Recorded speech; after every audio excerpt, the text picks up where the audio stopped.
네, 3월 26일 사도행전 7장 54절에서 8장 3절까지 말씀입니다. 근 이제 3월이 다 마무리되어져 가네요. 코로나도 좀 정리되어져 가고 있는 것 같은데, 코로나가 빨리 종식되기를 간절히 바라는 마음입니다. 코로나가 종식되면 제 유튜브도 종식되지 않을까. 좋은지 안 좋은지는 잘 모르겠지만 아무튼 그렇습니다. 자, 오늘 말씀 54절에 보니까 여러분 생각해 보세요. 54절에 그들이 이 말을 듣고 마음에 찔려, 이게 처음 나오는 게 아니잖아요. 사실 베드로가 설교할 때도 이렇거든요. 2장 37절 한번 보세요. 사도행전 2장 37절. 그들이 이 말을 듣고 마음에 찔려. 똑같아요. 베드로가 오순절날 오순절날 첫 설교했던 모습이거든요. 근데 그들이 이 말을 듣고 마음에 찔려 베드로와 다른 사도들에게 물어 이르되 형제들아 우리가 어찌할꼬 하거늘, 쭉 베드로가 설명을 하자 41절에 그 말을 받은 사람들은 세례를 받음에 그날에 신도의 수가 3천이나 더하더라. 똑같이 설교를 듣고 마음에 찔렸어요. 그런데 한쪽은 그러면 우리가 어떻게 하면 좋을까라고 하고 베드로의 조언을 듣고 그들이 세례를 받게 됩니다. 자기의 죄를 고백하고. 근데 오늘 말씀에 보니까 그들이 이 말을 듣고 마음에 찔려 그를 향하여 이를 갈거늘. 어떤 사람들은 마음에 찔려 하나님 앞으로 돌아오지만 어떤 사람들은 마음에 찔려 하나님을 대적하기도 하죠. 이 차이가 뭘까? 정말 중요하거든요. 제가 쿠키 영상에서 설명하겠습니다. 그런데 쿠키 영상을 한두 번 찍었는데 학생들의 반응이 쿠키 영상이 너무 길다는 거예요. 도대체 쿠키 영상이 4분이 뭐냐? 쿠키 영상은 아주 짧은 거 아니냐, 마블에서. 그래서 이번에는 진짜 짧게 가겠습니다. 쿠키 영상 기대해 주세요.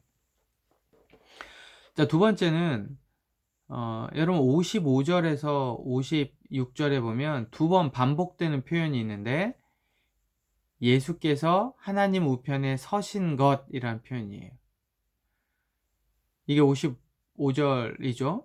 56절에 보면 인자가 하나님 우편에 서신 것.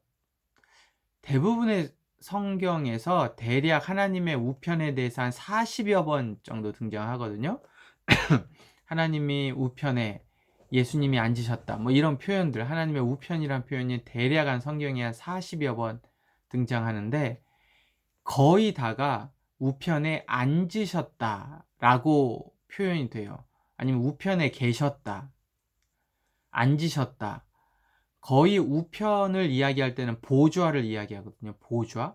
그러니까 하나님의 우편이라고 얘기하면 하나님의 우편의 보좌예요. 보좌. 그러니까 거의 대부분 보좌거든요. 근데 이 보좌를 생략한 채 그냥 앉으셨다, 우편에 계신 것 이렇게 나와 있는데 성경에 여기에만 우편에 서셨다고 나와요. 여러분 언제 쓸까요? 사람이 의자에 앉았다가 언제 서요? 진짜 놀라운 광경을 보거나 깜짝 놀라거나 아니면 여러분 생각해 보세요. 의자에 앉아 있다가 언제 이렇게 일어나냐고요? 집에 갈 때? No. 수업 끝났을 때? 이런 게 아니라 우편에 앉아 있다가 설 때는 정말 놀라운 광경을 봤어요. 어디? 진짜? 이럴 때. 아니면 교수님 들어오실 때 뭔가 이렇게 예우할 만한 사람이 올 때 이렇게 자리에 서게 되는 거죠. 이런 표현이에요. 하나님 우편에 보좌에 앉아 계셨다가 뭐예요? 스테반을 예우하거나 아니면 정말 이런 놀라운 광경, 이런 모습들에 대한 표현이 우편에 서신 것이에요. 성경이 여기에만 나오기 때문에 여러분 주목해서 좀 보실 필요가 있습니다.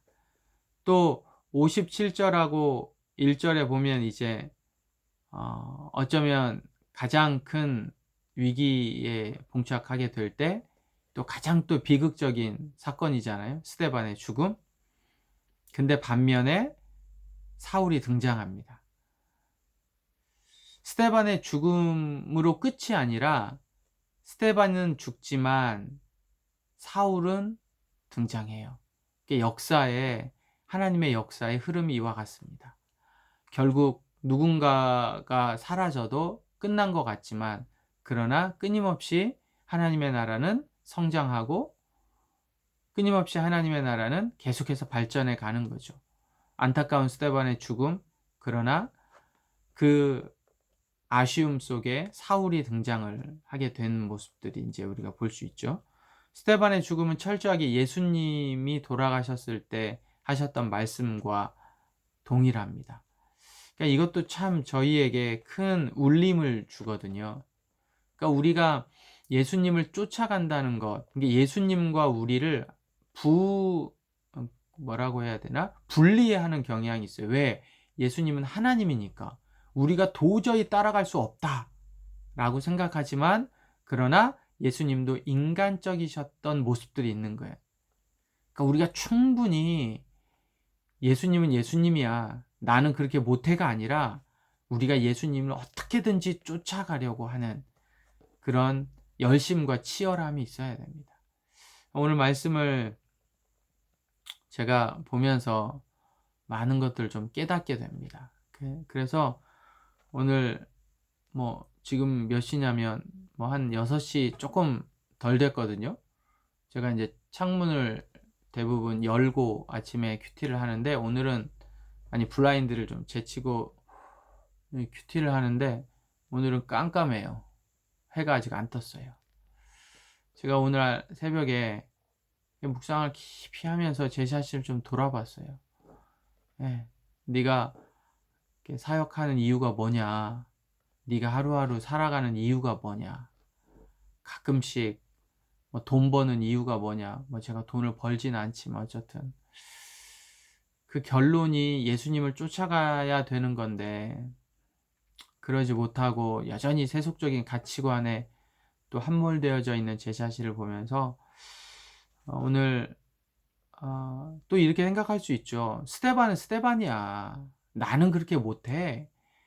나는 이렇게 순교할 수 없어 라고 생각하는 세상과 거룩을 나누는 이분법적인 것이기도 하지만, 또 성경의 위대한 인물과 나를 분리하는 모습을 보이기도 하거든요. 이거 좋지 않습니다. 하나님 원하시는 게 아니에요. 제가 늘 얘기하잖아요. 스데반에게 주목하면 안 되고, 스데반은 스데반 되게 하시는 하나님께 주목해야 된다. 우리가 성경의 인물에 주목하지 말고 성경 인물 뒤에 계신 하나님에게. 그러면 그 스데반과 함께 하셨던 하나님이 결국 나와도 함께 하시는 거거든요. 동일해요. 그러니까 우리가 그런 역사와 기적을 베풀라 이런 게 아니라 그 하나님에게 주목하는 거죠. 오늘 말씀에도 우리가 스데반을 주목하면 안 되고, 스데반은 스데반 되게 하시는 하나님을 주목하는 거예요. 사도 바울을 주목하는 게 아니라 바울을 바울 되게 하시는 하나님을 주목해야 되는 거죠. 그런 입장에서 볼 때 오늘 스데반의 고백은 참 중요한 메시지를 주는 것 같습니다. 성경에 큰 위기가 있는데, 사도행전에 큰 위기와 도전이 있는데 그 도전 앞에 또 응전을 하게 되는데, 오늘 이제 말씀이 어쩌면 가장 큰 위기 중에 하나인 거죠. 여러분 8장 3절에 보면 사울이 교회를 잡멸할세 각 집에 들어가 남녀를 끌어다가 옥에 넘기니라 라고 이야기를 했잖아요. 그 전에는 공회가 사도들을 그냥 잡은 거예요. 사도들을 체포하고 백성들이 두려워서 예수를 전하지 말게 하는 정도, 위협하는 정도로 압박을 합니다. 이게. 그런데 오늘 말씀에 보면 사울이라는 이 사람이 교회를 다 없애려고 해요. 그리고 각 집에 들어가 남녀를 다 끌어다가 옥에 넘깁니다. 이 전에까지만 해도 위협하는 정도였거든요. 그리고 백성들이 좀 두려운 거예요. 그런데 이제는 사울이라는 사람이 등장을 해서 위협하는 정도가 아니라 다 없애버리려고 하는 거죠. 진멸해 버리려고 하는 거예요. 완전 교회를 무너뜨려 버리려고 하는 거죠. 여기에 과연 이 위기를 어떻게 넘길 거냐, 이게 또 이제 사도행전의 중요한 포인트가 됩니다. 여러분, 오늘 하루 잘 묵상을 좀 해보시면서 스데반의 삶이 결국에는 나의 삶이 되어야 하고, 스데반 뒤에 역사하시는 그 하나님을 통해 내가 또 내 뒤에 역사하시는 하나님을 잘 깨닫고 발견하는 오늘 하루가 되시길 바랍니다. 곧 쿠키 영상 갑니다. 뻥! 자, 베드로의 설교에 마음이 찔려 하나님께 돌아오는 사람들이 있었고, 스데반의 설교에 마음이 찔려 이를 갈고 오히려 하나님을 대적하는 사람들이 있었어요. 여러분, 그 차이가 뭔지 아세요? 그 차이는 하나님의 선택이에요. 하나님은 하나님의 백성을 위해 자기의 백성을 위해 오셨는데, 하나님은 구원받은 자를 선택하셨어요. 그래서 하나님이 선택한 사람은 마음이 찔려 하나님께 돌아오게 되고, 하나님이 선택하지 않은 사람들은 마음이 찔려도 오히려 하나님을 대적하게 돼요. 여러분, 이 사실 꼭 기억하세요. 하나님의 선택,